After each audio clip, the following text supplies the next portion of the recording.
The story begins by showing a woman holding her baby boy in the pouring rain. The woman, who looked exhausted, then tried to find shelter and hide from the group of people who were chasing her. In her desperation, the woman then entrusted her baby boy to the mistress of the house and then just left. But the woman never returned to pick up her baby boy, until 18 years had passed. And the baby boy, called Lushu, is now grown up. That night, when Lushu visited the fireworks festival with his sister Lu Xiaoyu, he overheard some people talking about people with superpowers. Lushu didn't necessarily believe the news that would go viral, because according to him there was no one with superpowers in this world. However, when he and Xiaoyu watched a fire magic show performed by a man on stage, Lushu felt a strange radiation energy emanating from the necklace his mother gave him. He then assumed that the man was not performing magic tricks, but rather had the superpower to control fire. Out of curiosity, Lushu then slipped back the stage with his sister. And how surprised they were when they saw a group of people dressed in black ambush the man controlling the fire and then shot the man with anesthetic weapons. However, they immediately found Lushu and Xiaoyu. So, Lushu found a reason that they would not be suspected. Even though he and his sister were released, in the end the group leader still apparently suspected Lushu. Likewise, Lushu was suspicious that they were not the police as they told him. Lushu and Xiaoyu then met a young man named Yue who asked about what happened backstage. But Lushu did not respond and immediately left him. Although Lushu considers Xiaoyu as his younger sister, in reality he has no blood relations. Lushu and Xiaoyu, who orphans, met at an orphanage managed by a woman who met his mother 18 years ago. When he was a child, Lushu was often disturbed by other children, and Xiaoyu was the only child who cared about him. Therefore, Lushu really loves Xiaoyu and thinks of him as his younger sister. Even after Lushu left an orphanage to live independently, Xiaoyu also joined with him. When he was about to cross the road to buy noodles, Lushu, who was dazed, did not realize that there was a vehicle that drove towards him. He could not avoid collisions and falling ground, covered in blood. However, the accident made the necklace given by his mother to react, and miraculously Lushu did not feel pain at all and then rose as if nothing happened. He thought he might have superpower because he survived the deadly accident. Covered in blood, Lushu rushed home and realized that something had happened to him. He then asked Xiaoyu to cook noodles while cleaning himself in the room. Lushu tried to find out what had happened to him, and was very surprised when he realized his left hand was emitting a golden light. When Lushu touched it, a golden screen magically appeared in front of him, showing the points he had accumulated when accidentally scaring people on his way home. Lushu immediately realized that he had superpowers, where the more often he makes others show negative emotions, the more points he will get. After that, a kind of lucky spin game appeared on the screen, where he then tried his luck with the points he had. Even though he had failed to get a reward several times and his points were running low, Lushu had finally managed to get a very rare reward, where he felt a powerful force enter his body. Not long after, Lushu, who witnessed the news of the fire at a location near his home, took the initiative to go to the roof and see what really happened. Because he had a strange feeling when he climbed the roof, Lushu saw several men walking along the roofs of people's houses. As they approached, Lushu realized that they were the same people who had crippled the firebending man backstage. Lushu then went into hiding. But one of them noticed his presence. So Lushu was finally caught. Lushu then tricked them by saying that he would pick up the dried radish on the roof of his house. Since Lushu was carrying a basket filled with radishes, they didn't even suspect him. However, after they left and Lushu returned home, suddenly there was the sound of something falling from the roof. When Lushu and Xiaoyu checked outside, it turned out that the one who fell earlier was a firebending man who was probably trying to escape. Knowing that the man was only pretending to be unconscious, Lushu purposely annoyed him so that he would gain a lot of points from the man's negative emotions. Annoyed that Lushu kept playing with him, the man then used a weapon to burn Lushu's arm. But strangely, the fire power didn't work on Lushu at all, as if he could neutralize it. The man looked surprised that his power didn't work on Lushu. Because his efforts were in vain, the man ended up leaving just like that. After that, Lushu returned to his room, and his physical strength increased drastically after eating the magic pill on the golden screen that appeared before him. Because his life was very poor, Lushu tried to make ends meet and pay his school fees by selling food. Even though he had to sell before going to school, Lu Shu never felt ashamed of his friends who often passed by where he was selling.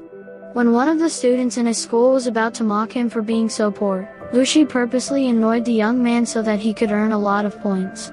While at school, Lu Shu is shocked by an incident that shocks the school, where a student named Li Qi attacks a teacher after his powers awaken. In such a precarious situation, Lu Shu instead thought of a way to elicit negative emotions from the many people there. With his ingenuity, he was finally able to stop Li Qi and gain a lot of points from the negative emotions of the people gathered there.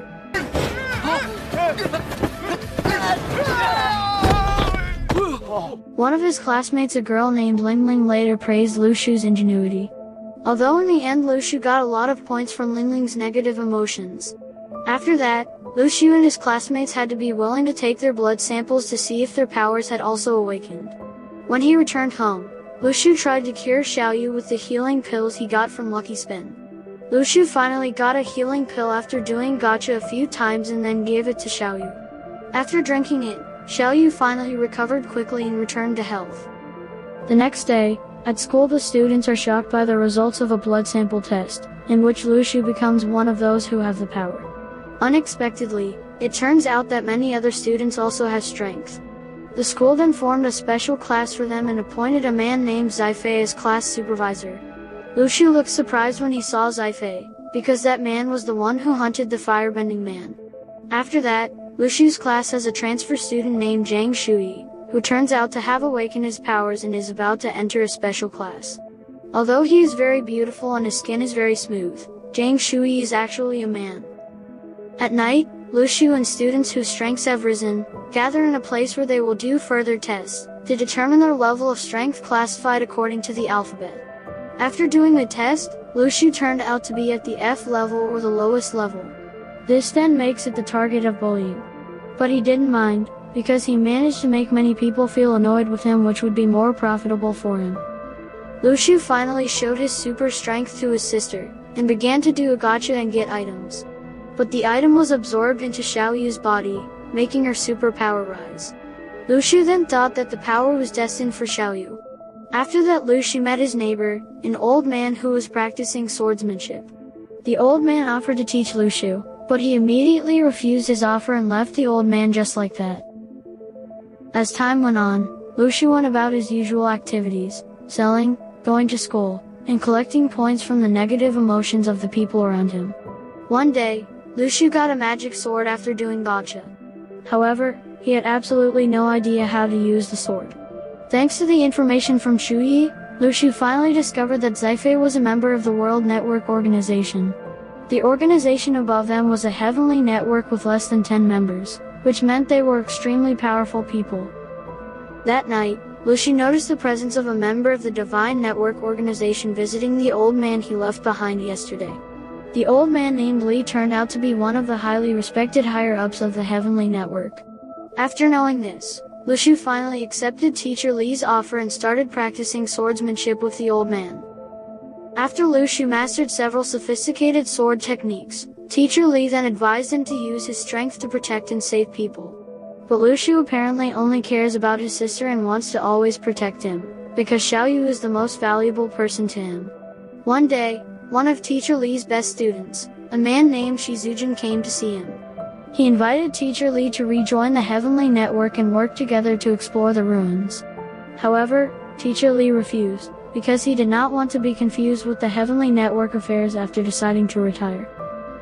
That night, Lu Shu and Xiaoyu did a test to determine their level of strength, where Xiaoyu's strength turned out to be very strong, and Lu Shu's true power was not measurable. However, Lu Shu decided to hide his strength because he did not want to cause problems. After that, Lu Shu and Xiaoyu began to test their respective strengths, and looked amazed by their superpower. Not long after, Lu Shu and Xiaoyu then rushed to the site of the huge explosion, where the explosion was caused by a fight between the Earth Network and a group that has a fairly high and dangerous level of super strength. Lu Shu and Xiaoyu seemed to be watching the fight from a distance.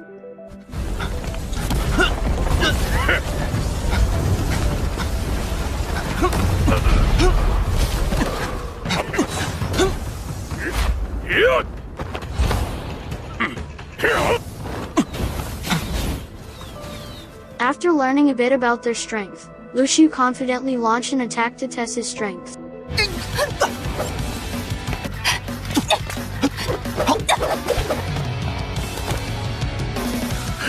It turned out that he could easily defeat all of them, including Zi-Fei and the Earth Network, who attacked him for considering him to be part of the group. Due to the dark aura that enveloped him, Zi-Fei and the others were unable to recognize Lu Shu. So he has more freedom in his actions.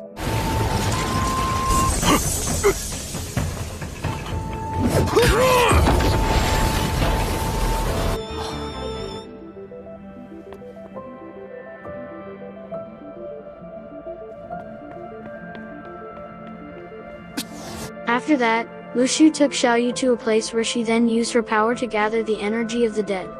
On the other hand, Zijin was having a meeting with the members of the Heavenly Network and the Earth Network organization, where they discussed Lu Shu and his incredible strength. Unable to identify his identity or level of strength, they considered Lu Shu to be the most dangerous threat. After that, Lu Shu went back to selling as usual. Since his merchandise was always selling out these days, Lu Shu thought that he might be able to buy a house with this income. That night, Lu Shu was surprised by Xiaoyu, who managed to raise the spirit of the dead man. Even she could find out the past of that person, who turned out to be a group of robbers. Xiaoyu tells Lu Shu that the gang of robbers has hidden their stolen money somewhere. Xiaoyu then took Lu Shu to take the money. However, Lu Shu didn't want to because the money didn't belong to them. Even so, he appreciated Xiaoyu's good intentions of wanting to use the money to buy a house. Lu Shu then advised Xiaoyu not to use her power anywhere or show it to others, as it could jeopardize their safety. At school, Shuyi tells Lu Shu that people with awakened powers are starting to appear a lot. Yet at the same time, there was a mysterious place with immense spiritual power called the Blessed Land. Shuyi added that prices would skyrocket whatever came from the Blessed Lands. Hearing this, Lu Shu seemed interested in going there. After that, all the students gathered in the field to attend the welcoming ceremony for their new headmaster, a man named Lixao. After meeting the man, Lu Shu immediately realized that the man possessed high-level strength and was a member of the Heavenly Network organization. That night, Lixao also taught a special class, where he suggested that students train hard and join the Heavenly Network one day. Lixao then played the video footage of the Heavenly Network's battle a while ago, in which Lu Shu was secretly taking part. Lixao then asked the disciples to be careful of this mysterious man, who possessed immense spiritual power, who managed to escape before the Heavenly Network caught him. After that, the disciples were given spiritual stones that could increase their spiritual strength. But Lu Shu intended to sell the stone, because spiritual stones would be very expensive if sold on the black market. He entrusted the possession of the stone to Shuyi for sale, and considered him his best friend for helping him. Long story short, Lu Shu returned home and gave Xiaoyu a handphone. Not only that, he also told him that they might soon buy a house where they lived. Hearing this, Xiaoyu looked happy and hugged her brother. Lu Shu then increased his strength level with points that have been collected so far. Shortly thereafter, Lu Shu received a notification that all special class students would be in a mission to protect the area around the ruins, the location of the extraordinary emergence of spiritual energy. Because the Heavenly Network and responsible officials have not been able to determine how much spiritual force is there and the dangers that threaten it, students are asked to monitor and protect the area around the ruins.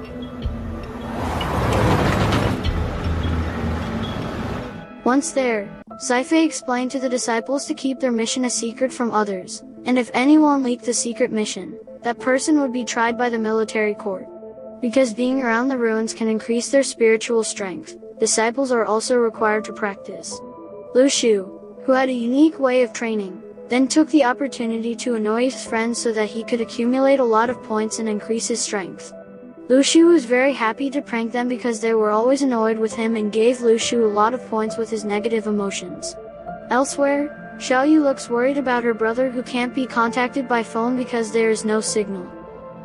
After a few days of being there and bothering the class president all night, Lu Shu finally earned a lot of points, which he then used to increase his strength. Makes him immune to anything. Lu Li, who belittled Lu Shu for only having F-level strength, then challenged him to a fight with him.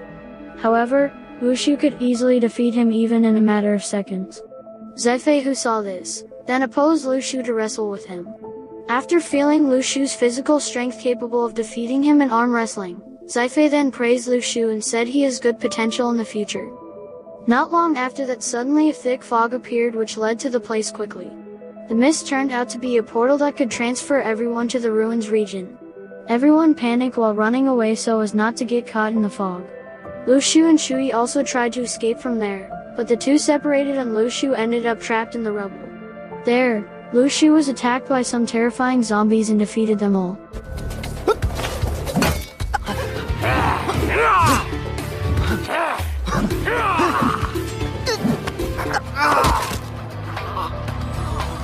He then met a group of people who were also attacked by a horde of zombies, and then helped them.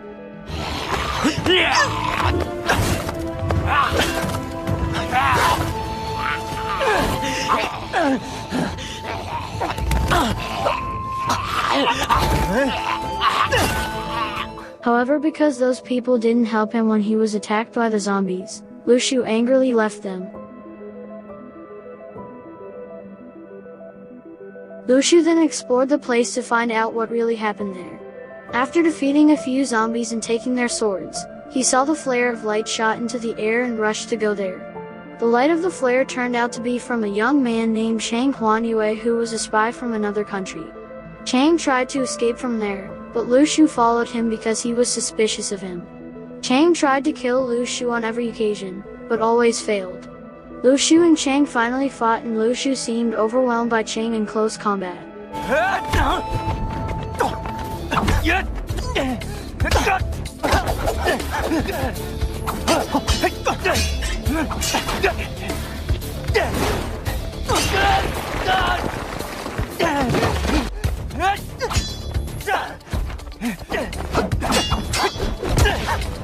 But Lu Shu finally defeated Chang after using his main strength.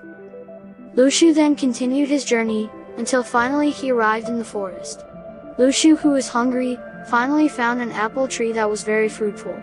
Without thinking, he then took some apples, but immediately got resistance from the herd of squirrels there, because they thought he had stolen their food. Lu Shu immediately fled when the squirrel threw the stone at him. Towards night, Lu Shu decided to rest while eating apples. He realized that he had been on the ruins because he had run quite far but did not find anyone. Knowing that the only way to get out of the ruins is to find the core of spiritual power at the ruins, Lu Shu plans to return to his place of origin.